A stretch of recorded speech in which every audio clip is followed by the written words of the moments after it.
Hi everyone, Mark Merrill with Firm. Our special edition on Protect Girls Sports in Maine has taken another turn for the worst, temporarily we hope.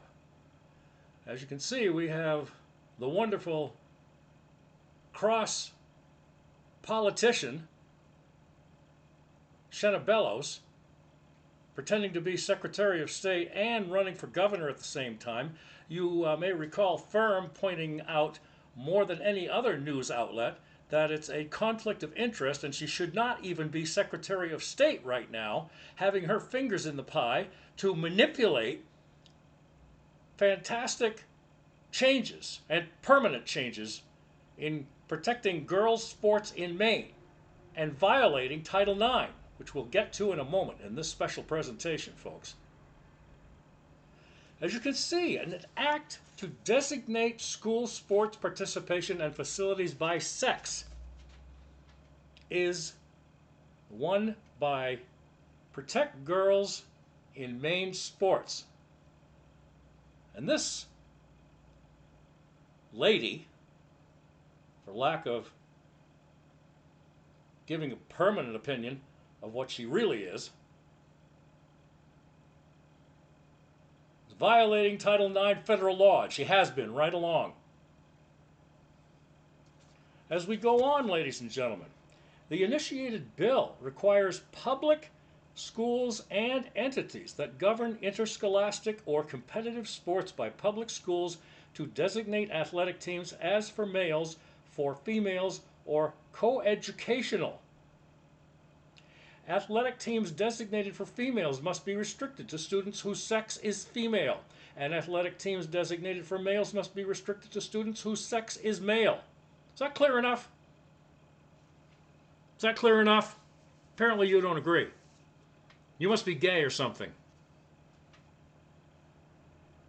Athletic teams designated as coeducational must be open to all eligible females and males. A female student may participate on a team designated for males if no team designated for females is available in that sport. Let's read that one again, shall we?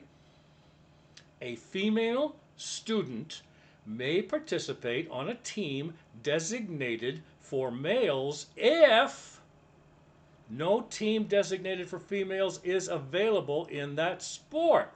Sex is defined as a person's biological status as male or female recorded at birth on the person's original birth certificate. I don't know how much clearer that can be, folks. Do you?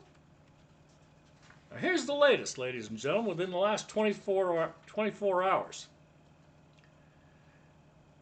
In Maine here, the effort to protect girls' sports has been centered on a citizen-led initiative, Protect Girls Sports in Maine, which sought to place a ballot question before voters in November of 2026. The group argued that public schools should designate athletic teams and facilities by sex, male, female, and co-ed, and protect private single-sex spaces like locker rooms, restrooms, and showers.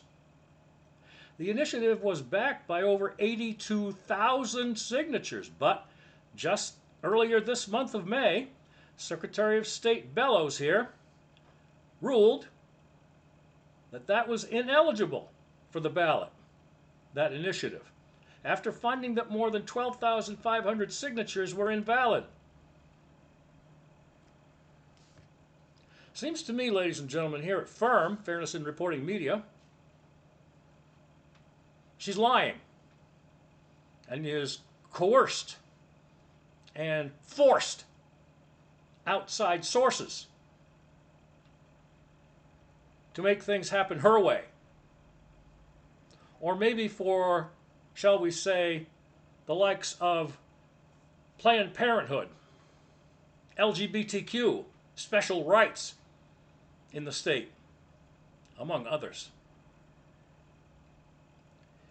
The issue was that at least 2 paid out-of-state petition circulators failed to follow Maine's legal requirements for gathering signatures and left the petition short by about 532 signatures of the 67,682 needed and the gathering of signatures totaled over 82,000 long before now. Ms. Bellows said the decision. She said the decision was about maintaining the integrity of the petition process, not about the policy itself. The group, led by Leyland Streif, has 10 days to appeal to the Maine Superior Court, asserting that the courts, not the Secretary of State, should have the first and final word. That's already been filed, ladies and gentlemen, just before the end of the month of May. Now, as we continue on this special edition, folks, of Fairness in Reporting Media, the Protect Girls Sports in Maine, an act to designate school sports participation in facilities by sex, not by gender. Here comes the meat of the whole thing, folks. Supporters of this campaign, primarily by Maine Girl Dads Coalition, over 8,000 fathers advocating for sex-based protections in school. They argue that the initiative aligns with Title IX. Oh, remember that one, Ms. Bellows? It's Title IX. It's federal law, and there's nothing you can do about it. You're playing with fire. Supporters argue the initiative aligns with Title IX and the Maine Human Rights Act. Big deal. By ensuring opportunities for girls in sports and protecting private spaces. That should say special spaces. Transgenders. Notable figures, including U.S. Senator Susan Collins, have signed the petition, citing the importance of fair competition and Title IX compliance. Compliance, lady. Compliance. It's federal law. Now, opponents, of course, like Ding Dong here, are from the group such as Maine Women's Lobby, Equality Maine, They write it down here as GLBTQ. I think they misspelled it. Not surprising. Whoever wrote this. Oh, Morning Star. Maine Morning Star. Surprise. Want to try that one again, folks? It's terrible when you have to correct somebody else's error and they can't spell. You kidding me? Opponents of this Protect Girls Sports in Maine initiative comes from the groups Maine Women's Lobby, Equality Maine, LGBTQ Legal Advocates and Defenders, otherwise known as GLAD. The argument is the initiative could discriminate against transgender students by restricting their participation in sports and access to facilities consistent with their gender identity. You're asking for big trouble there, Ms. Bellows. Big, big anarchy. Big time.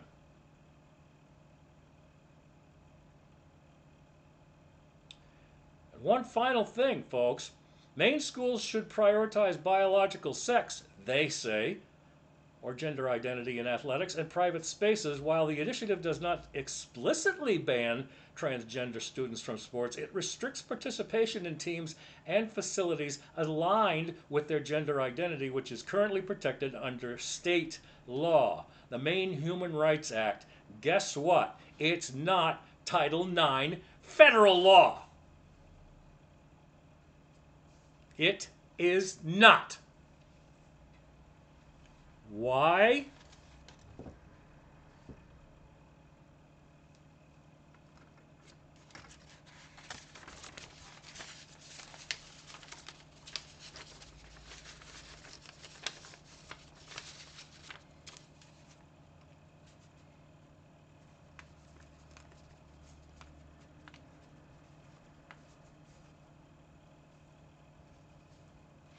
Apparently, is this going to get through to you, Ms. Bellows? Title IX is law, federal law, and you should not play with fire, as we just told her through this organization, FIRM, Fairness in Reporting Media, Mark Merrill. Federal law overrides state law, no matter which state. Got it? So that being said, ladies and gentlemen,